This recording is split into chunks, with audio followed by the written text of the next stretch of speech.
Ballot পেপারে আসলে প্রার্থী নামটা সেভাবে প্রায়োরিটাইজ হচ্ছে না, বা যদি হয়ে থাকে আমার জানা না মতে একটু আপনাদের যদি মতামতটা জানান। একটা সিস্টেম আপনারা চালু করেছেন যে প্রবাসীরা ফার্স্ট টাইম ভোট দিতে পারছে, উইচ ইজ ওয়ান্ডারফুল।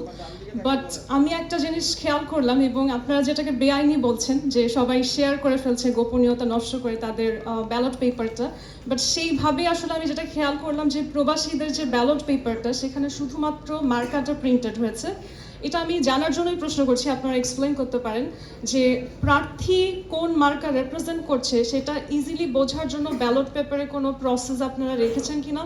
যদি না রেখে থাকেন সেক্ষেত্রে এখন আপনারা কি করতে পারেন, বিকজ আমরা যদি আসলে ভোটিং প্রসেস ওয়ার্ল্ড ওয়াইড দেখি, it's an individual representation. They are not representing their party, even though I am from a party.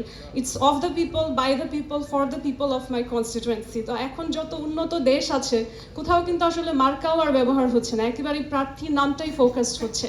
তো সেই ক্ষেত্রে বাংলাদেশ এত সুন্দর একটা ইনোভেটিভ স্টেপ নিয়েছে, সেখানে কেন ব্যালট পেপারে আসলে প্রার্থী নামটা সেভাবে প্রায়োরিটাইজ হচ্ছে না, বা যদি হয়ে থাকে আমার জানা না মতে একটু আপনাদের যদি মতামতটা জানান।